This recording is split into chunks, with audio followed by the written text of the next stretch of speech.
En la península de Paraguaná se encuentra la más grande refinería de petróleo en la América Latina, Cardón, de la compañía Shell de Venezuela.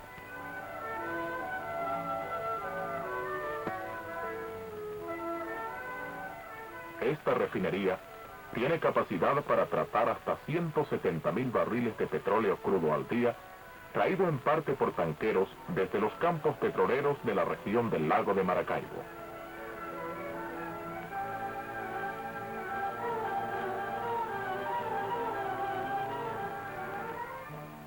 En 1950, comenzaron los planes para la construcción de un oleoducto que trajera el crudo directamente a la refinería desde algunos de los campos. La primera sección de este oleoducto, que comienza en la estación de bombeo en Palmarejo de Mara, recorre un corto trayecto por la costa y luego se divide en dos hondos cruces submarinos bajo el lago de Maracaibo hasta Punta Palmas.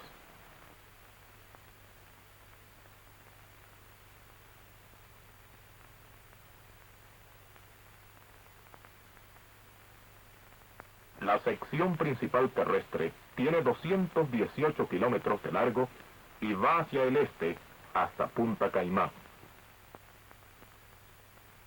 Después del segundo cruce submarino, bajo el golfete de Coro, el oleoducto continúa hasta la refinería de Cardón, con un ramal hacia los depósitos de embarque de las compañías Menegrande y Texas en Las Piedras.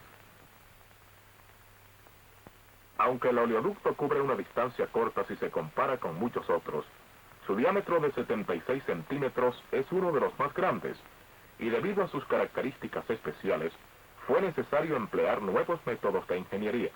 Muchos meses de estudios y planeamientos se requirieron antes de que los trabajos de construcción pudieran empezar. Para nosotros, los trabajadores de la construcción, el trabajo comenzó en realidad en enero de 1951, cuando el primer envío de tuberías llegó de Texas y hubo que amontonarlas para su fácil colocación en varios puntos de la ruta. Los sitios principales de distribución fueron Punta Cardón y Maracaibo.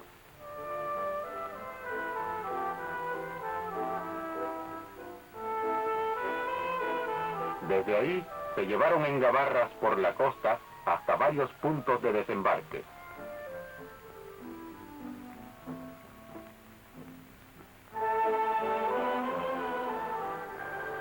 Mientras esto continuaba, las cuadrillas de investigaciones trabajaban en el terreno colocando marcas para señalar la ruta a los fijadores de tuberías.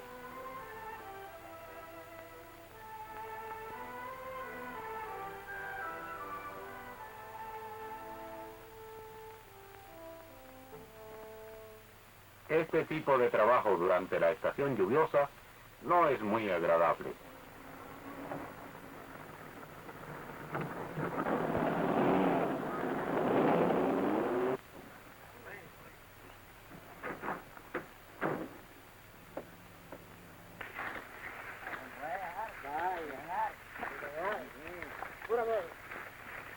Sigue, pero con cuidado.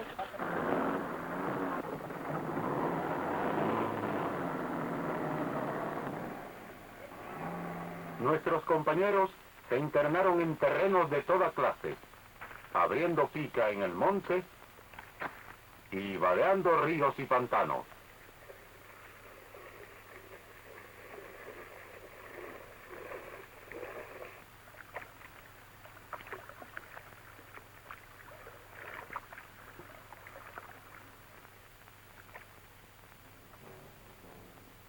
En julio comenzamos las excavaciones en el lugar de la estación de bombeo en Palmarejo.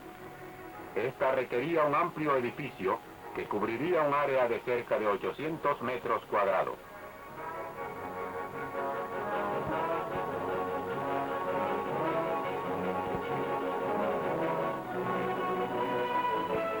Pronto estuvieron listas las fundaciones y luego empezó a tomar forma la estación.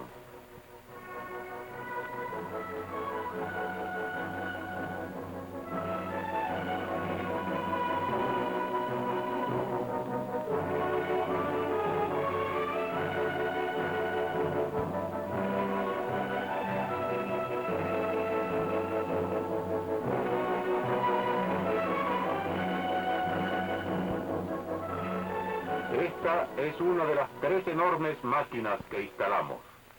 Funcionan con gas y petróleo y mueven bombas centrífugas.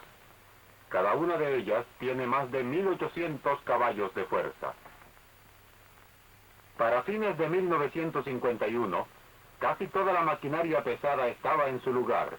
Generadores, bombas reforzadoras, termopermutadores y todo el resto del equipo requerido para esta gran obra. Se excavó una zanja de 7 kilómetros de largo para la primera sección del oleoducto, al lado de la carretera de Palmarejo a Maracaibo. Esta carretera es muy transitada, por lo cual fue mejor enterrar la tubería para alejarla de todo peligro. Usamos tubería de 76 centímetros de diámetro externo para todo el oleoducto, salvo en la parte que cruza el lago de Maracaibo. Como precaución contra el óxido, la tubería se cubrió con alquitrán de hulla y reforzóse con tela de vidrio. Fue entonces cuando se envolvió con fieltro de amianto para protegerla al colocarla en la zanja.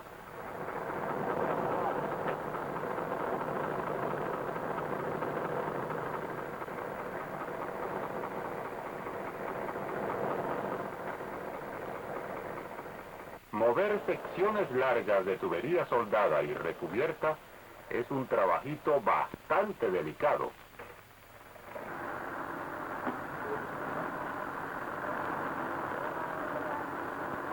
Una vez colocada en la zanja, la tubería se cubre con tierra y allí se oculta a la vista. En el lago de Maracaibo, donde se hizo el cruce, el agua es bastante profunda. En algunos lugares llega hasta 20 metros. Dragamos 2 zanjas paralelas, separadas 300 metros una de otra, de 3 metros de profundidad y 8 kilómetros de largo aproximadamente. Estas zanjas son para proteger las tuberías contra barnaclas y horadadores marinos. Todos los días se llevaba a la gabarra principal de colocación una cantidad de tubería de 50 centímetros de diámetro, soldada en secciones de 60 metros. La gabarra era una de las célebres cabeceras de muelle Mulberry, usadas para desembarcar materiales destinados a la invasión de Europa durante la Segunda Guerra Mundial. La tubería la lanzábamos por un conducto que se perforó en la popa.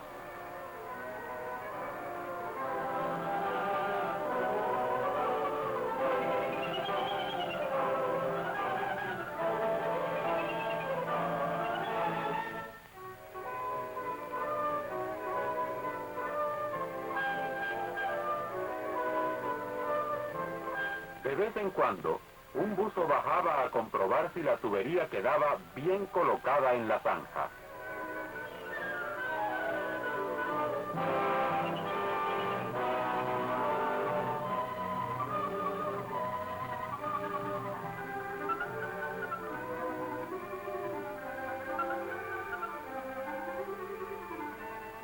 Perdimos un poco de tiempo cuando se levantó un chubasco, haciéndonos interrumpir el trabajo por un par de días. Pero luego de eso, sellóse la última sección de cada tubería para mantenerla a flote hasta el momento de efectuar la unión final.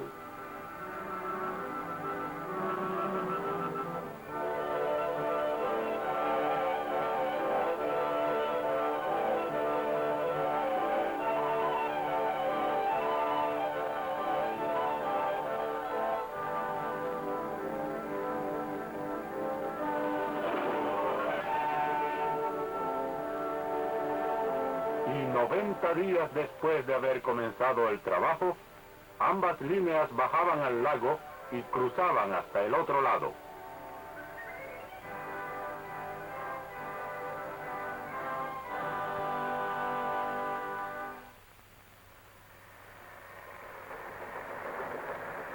En tierra, tractores de pluma lateral habían colocado secciones de tubería dejándolas listas para ser unidas.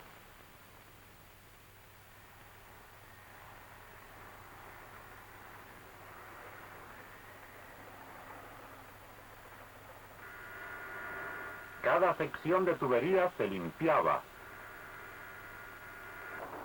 se unía y luego se soldaba.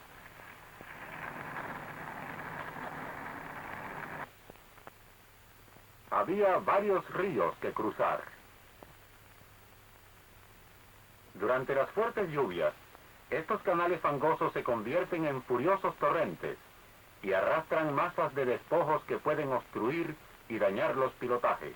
Tuvimos que hacer los puentes excesivamente fuertes para disminuir el peligro.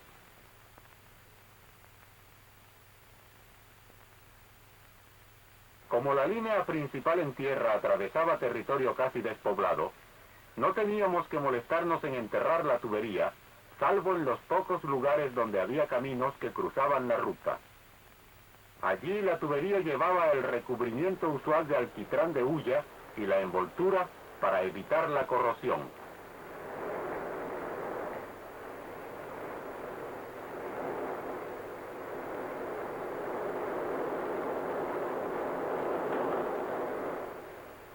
Para entonces se habían colocado 50 kilómetros de línea terrestre, un promedio aproximado de 2 kilómetros por día, lo que significaba un gran progreso.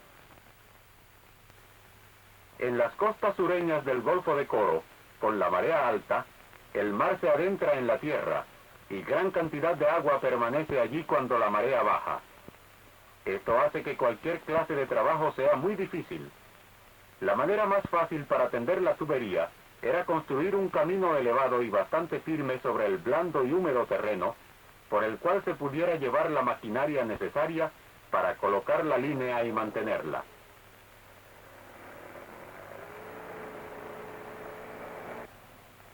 Miles de toneladas de roca y tierra se tenían que trasladar desde grandes distancias para hacer un camino de 21 kilómetros de largo y tan alto que no fuera alcanzado por las mareas mayores.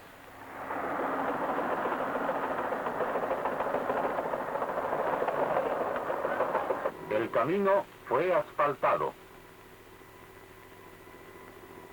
Solo entonces se comenzó a trabajar en esta sección de la línea.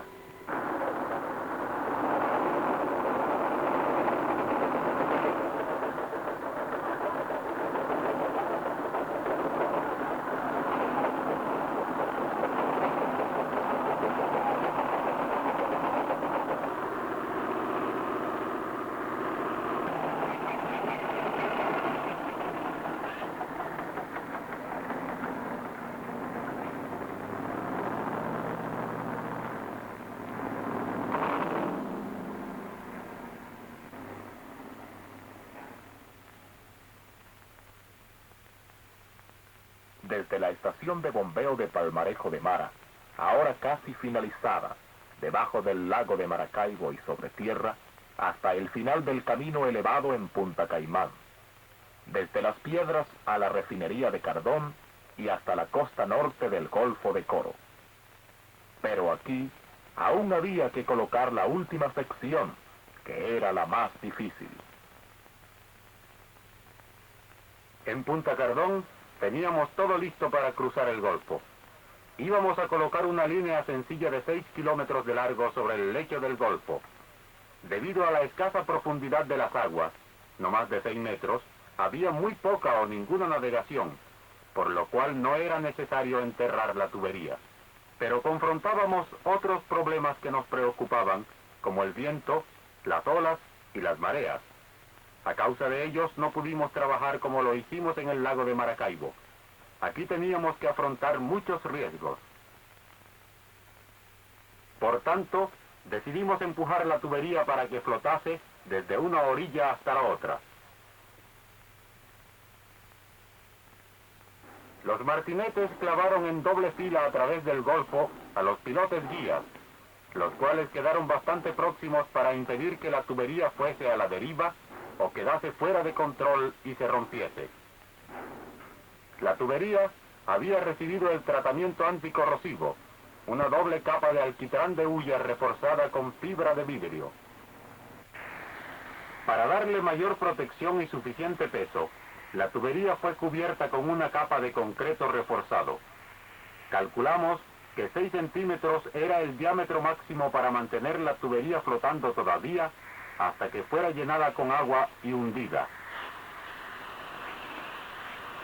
Para sujetarla firmemente abajo, usamos cerca de 700 horquillas de concreto, colocadas sobre la tubería a ciertos intervalos a todo lo largo del golfo. Se soldaron las tuberías en secciones de 600 metros de longitud, y cada soldadura fue inspeccionada con rayos X para descubrir si había alguna falta.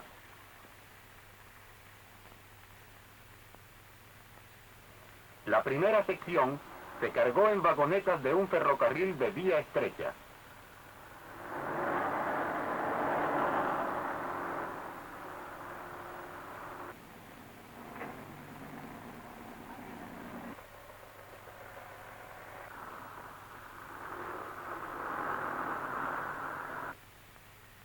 Se tapó un extremo, ya que no deseábamos que la tubería se hundiese todavía.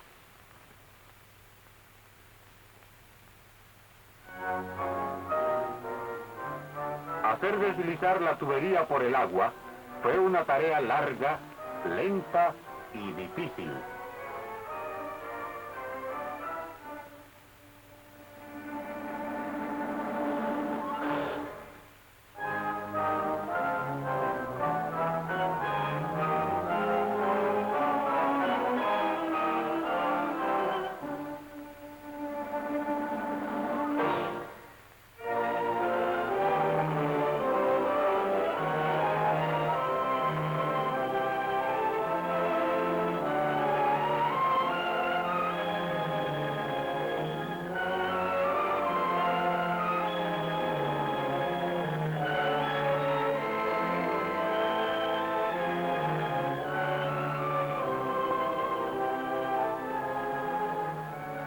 La siguiente sección de 600 metros fue unida a la primera en tierra.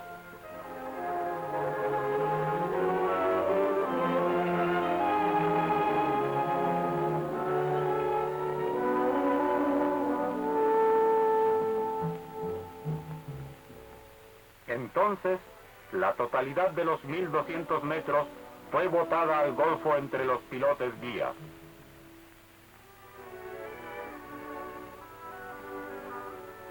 Las secciones tercera, cuarta y quinta se empalmaron y botaron de la misma manera, pero cuando llegamos a la sexta encontramos dificultades. Un ventarrón impropio de la estación comenzó a soplar y lanzó el extremo de la línea de 3,5 kilómetros contra los pilotes. Estos se dieron y la tubería derivó como medio kilómetro antes de que fuéramos capaces de remolcarla a su posición. Pero ello no constituyó un serio percance, y después de que se habían botado 9 secciones, la 10ª y última se botó separadamente, haciéndola flotar hasta la otra orilla. Si no hubiéramos hecho esto, habría sido muy difícil guiar la tubería flotante a la orilla opuesta a través de los bancos de arena.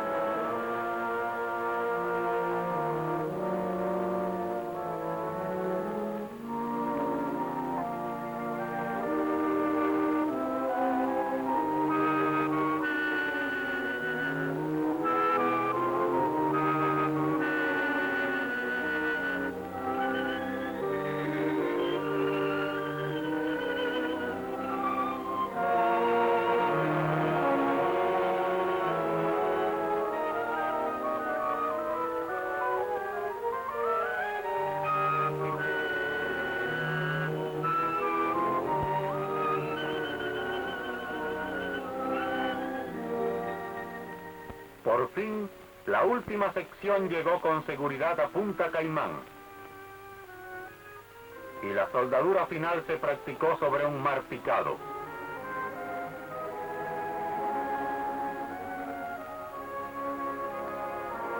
Esta parte del oleoducto, de 6 kilómetros de longitud, estaba lista y fue llenada de agua y sumergida al fondo del mar.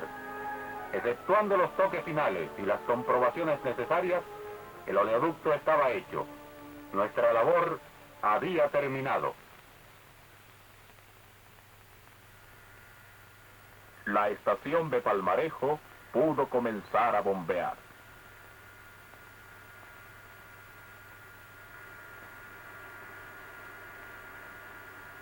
El 15 de abril de 1952, exactamente 15 meses después de la llegada de los primeros tubos a Venezuela, el primer petróleo crudo que pasó a través del oleoducto se recibió en la refinería de Cardón para ser transformado en los productos necesarios para las industrias del mundo. El oleoducto de mayor diámetro en Sudamérica estaba ya en funcionamiento. Un tributo a todas aquellas personas que cooperaron en una u otra forma a su planeamiento y construcción.